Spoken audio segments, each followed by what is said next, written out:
আমাদের প্রতিনিধিরা রয়েছেন। রৌনক, তুমি যেখানে রয়েছো সেখানকার ছবিটা যদি একটু তুলে ধরো। দেখো, একেবারে এই টানা বৃষ্টির জেরে বাইপাসের বিভিন্ন জায়গায় জলমগ্ন পরিস্থিতি তৈরি হয়েছে এবং সেই কারণে তীব্র যানজটের সৃষ্টি হয়েছে। আমরা ইতিমধ্যে যদি সায়েন্স সিটির সামনে তোমায় দেখানোর চেষ্টা করব যে একাংশ যেমন যে রাস্তাটা একেবারে সায়েন্স সিটি থেকে চিংড়িঘাটার দিকে যাচ্ছে সেখানে যেমন ধীর গতিতে যান চলাচল করছে, ঠিক অন্যদিকেই মা ফ্লাইওভারে ওঠার যে রাস্তা কার্যত প্রায় 15 থেকে 20 মিনিট ধরে কিন্তু যানবাহনগুলি দাঁড়িয়েই রয়েছে। অর্থাৎ এই জায়গায় কিন্তু কোনো মতেই যানবাহন চলাচল করা যাচ্ছে না, একটা অবস্ট্রাকশনের তৈরি হয়েছে, যেটা আমরা পুলিশ সূত্রে জানতে পাচ্ছি যে বেশ কিছু জায়গায় এই বাইপাসের জলমগ্ন পরিস্থিতি হওয়ার জেরেই কিন্তু এই তীব্র প্রায় জানা যাচ্ছে 1 ঘন্টা কাছাকাছি সময় ধরে ধীর গতিতে যানবাহন চলাচল করছে এবং মা ফ্লাইওভারে কার্যত কিন্তু বেশ কিছুক্ষণ ধরে এইভাবেই যানবাহন দাঁড়িয়ে রয়েছে। সেক্ষেত্রে যেভাবে বৃষ্টি হয়েছে শহর কলকাতার একাধিক জায়গায় জলমগ্ন পরিস্থিতি তৈরি হয়েছে এবং তোমায় জানিয়ে রাখি কিছুক্ষণ আগেও বাইপাসের বেশ কয়েকটি জায়গায় পাম্পিং বুস্টার যে মেশিন, সেই পাম্পিং বুস্টার মেশিন নিয়ে এসে জল সরানোর কাজও করা হচ্ছে। সেক্ষেত্রে নিত্যযাত্রী যারা তারা ভোগান্তির শিকার হচ্ছেন, কারণ একেবারে অফিস টাইম 10টা থেকে 12টা এই সময়টাই কিন্তু বাইপাসের ওপরেই যানজটের সৃষ্টি হয়। অতিরিক্ত পরিমাণে যারা ট্রাফিক পুলিশ তাদেরকেও রাস্তায় নামানো হয়েছে যাতে কোনোভাবেই নিত্যযাত্রীদের সমস্যা না হয়, সেই দিকেও কিন্তু পুলিশের তরফ থেকে নজর দেওয়া হচ্ছে। একেবারেই রৌনক, নজর রাখো, বিভিন্ন জায়গায় কিন্তু টানা বৃষ্টির জেরে জল জমেছে, যানজট তৈরি হয়েছে, কোথাও কোথাও ধীর গতিতে যান চলাচল করছে। বিভিন্ন জায়গার ছবি তুলে ধরছি। এই মুহূর্তে বাগুইআটির ছবিটা আপনাদের দেখাই। দেখুন, সেখানেও কিন্তু হাঁটু জল। বাগুইআটিতে জল জমেছে, হাঁটু জল, এবং সেখানে ধীর গতিতে যান চলাচল করছে। সকাল থেকে নাগারে বৃষ্টি এবং সেই বৃষ্টির জেরেই শহর কলকাতার ছবিটা দেখাচ্ছি, বিভিন্ন জায়গার ছবি। ইএম বাইপাস দেখালাম, আপনাদের সল্ট লেক সেক্টর 5 দেখাচ্ছি, আর এই মুহূর্তে দেখছেন বাগুইআটির ছবি। বাগুইআটিতে হাঁটু জল এবং সেখানেও ধীর গতিতে যান চলাচল করছে।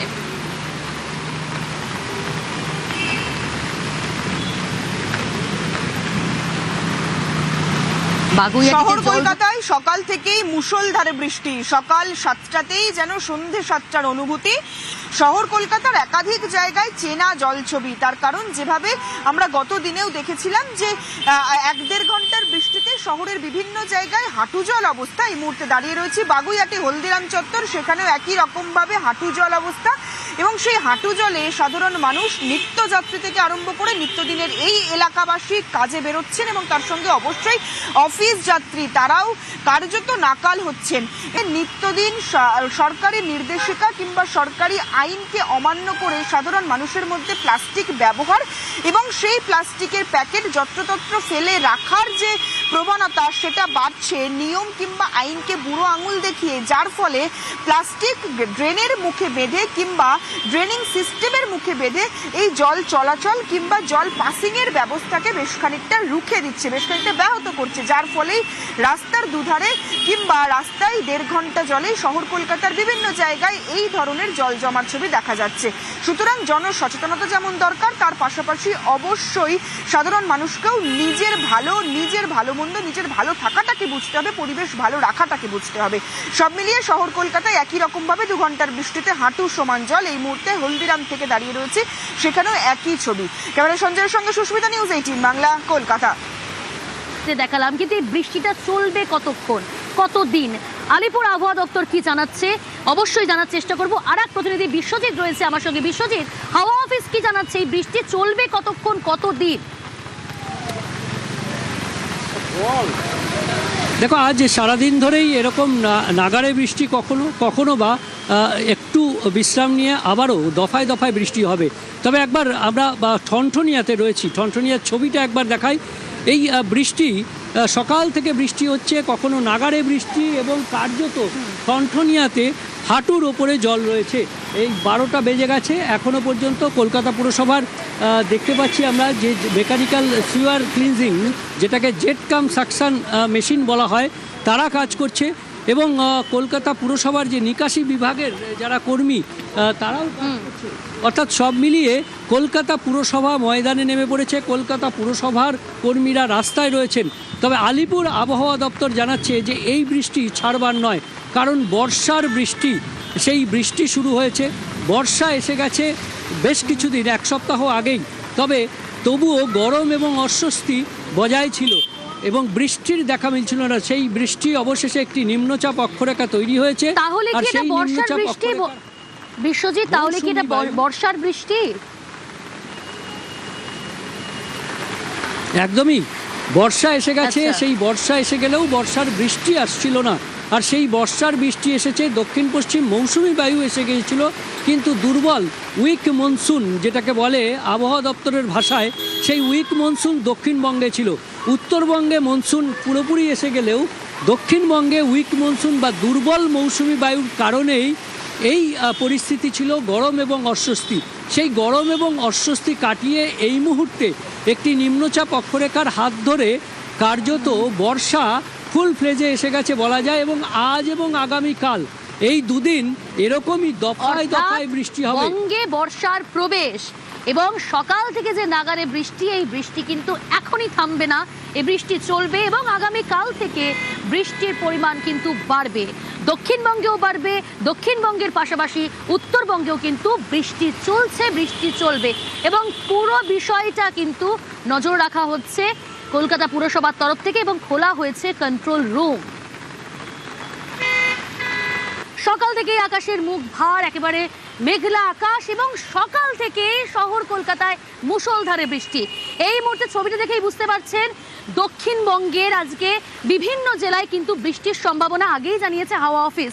দক্ষিণবঙ্গের অবশ্যই খবর দেবো আপনাদের, তবে এই মুহূর্তে উত্তরবঙ্গের দিকে নজর রাখতে হচ্ছে, কারণ এক রাতের বৃষ্টিতেই শিলিগুড়ি এবং মিরিকের যে যোগাযোগ তা সম্পূর্ণ বিচ্ছিন্ন। এই মুহূর্তে যে খবর আসছে এই মুহূর্তে উত্তরবঙ্গ থেকে, মিরিকের যোগাযোগ বিচ্ছিন্ন। শিলিগুড়ি মিরিক যে দুধিয়া অর্থাৎ পাহাড়ি নদী বালাসন তা কিন্তু আবারও ভয়াবহ রূপ ধারণ করেছে।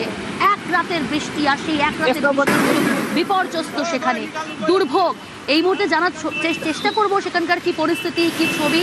অবশ্যই তার আগে ছবিটা আরও একবার দেখাই আপনাদের মনে আছে গত বছর 4 অক্টোবর এই দুধিয়া ব্রিজ, যে ব্রিজ কিন্তু ভেঙে গিয়েছিল এবং তারপর যে বিকল্প সেতু তৈরি করা হয় সেই সেতুও কিন্তু এক রাতের বৃষ্টিতে বিপর্যস্ত।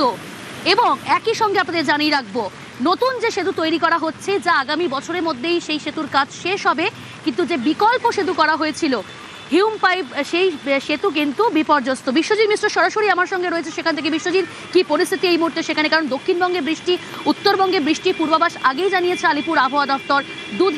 দুধিয়া ব্রিজ আবার ক্ষতিগ্রস্ত। কি ছবি এই মুহূর্তে? কারণ 12 নম্বর জাতীয় সড়ক পুরোপুরি অবরুদ্ধ। দেখো 200 মিলিমিটারের মতো বৃষ্টি হয়েছে, আর এই বৃষ্টিতে কার্যত ভয়াল রূপ আকার ধারণ করেছে পাহাড়ের বিভিন্ন সংযোগকারী রাস্তা। আর মিরিকের সবথেকে গুরুত্বপূর্ণ সংযোগকারী রাস্তা ছিল এই দুধিয়ায় গত বছরও ছবি আমরা দেখেছিলাম, কার্যত লোহার সেতু ভেঙে গিয়েছিল এবং নতুন সেতুর কাজ যেমন একদিকে প্রশাসন তৈরি করছে, পূর্ত দপ্তরের ধারণা যে আগামী মে মাসের মধ্যে বছরে তা কিন্তু শুরু হবে। কিন্তু জোর ধাক্কা খেলো এবার এই সেতুতে, অর্থাৎ এই ডাইভারশন সেতু, যা কিন্তু হিউম পাইপের ওপর তৈরি ছিল। আর তুমি দেখতে পাচ্ছ সামনে কিন্তু পূর্ত দপ্তরের আধিকারিকরা, যারা মূলত এই ঘটনাস্থলে পুরো বিষয়টি তদারকি করছেন, কিভাবে এই সেতুকে পুনরায় যান চলাচল উপযোগী করা যায়। কারণ যে ধাক্কা এবার খেলো, ফের কিন্তু সামলাতে কতদিন সময় লাগবে। কারণ 4 মে, তুমি যদি সময়টা মনে আছে, 4 মের তারিখ প্রায় 42 দিন বন্ধ হয়ে গিয়েছিল মিরিক শিলিগুড়ি যাতায়াত। আর ফের নতুন করে যাতায়াত তৈরি করতেও কাজেও বাধা হচ্ছে পাহাড়ি নদী বালাসন। ইতিমধ্যে বালাসনের জল কিছুটা হলেও কমছে, আকাশ পরিষ্কার, যা কিছুটা হলেও স্বস্তি ইতিমধ্যে পূর্ত দপ্তরের ইঞ্জিনিয়ারদের কাছে। কিন্তু ভয়ে বাড়াচ্ছে রেড অ্যালার্ট, কারণ 21 তারিখ পর্যন্ত উত্তরবঙ্গে ভারী বৃষ্টিপাতের পূর্বাভাস রয়েছে।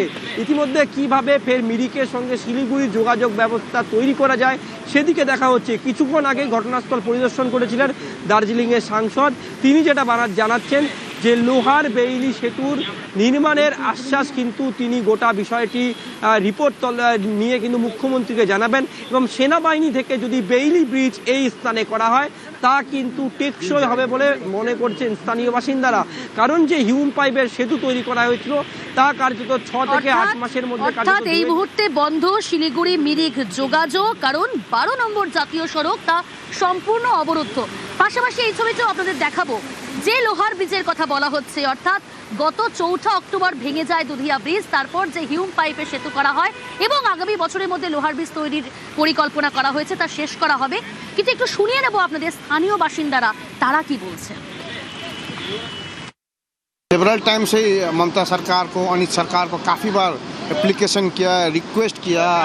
4 अक्टूबर 2025 में तो पूरा लगभग देखेंगे तो इंडिया में ही दुधिया को पहचाना गया, लेकिन उस टाइम भी दुधिया को बात नहीं प्रोटेक्शन किया। तो उसके नतीजे में आज क्या हुआ कि इतना बड़ा डैमेज हुआ, ये ब्रिज डैमेज हुआ, अभी ये डैमेज हो रहा है और कनेक्टिविटी अब बंद हो रहा है because of neglect of Anit Thapa and Mamata Banerjee. अभी पहले तो दुधिया में देखिए सबसे इंपॉर्टेंट है, दुधिया में बांध चाहिए। अल्टरनेटिव यही, एक ऊपर में बेली ब्रिज है, सबसे इजी रहेगा। बेली ब्रिज थोड़ा सा परमानेंट भी रहेगा। बेली ब्रिज आर्मी को हैंड ओवर करके करवाएंगे तो लगता है कि सबसे इजी और सबसे सेफ रहेगा।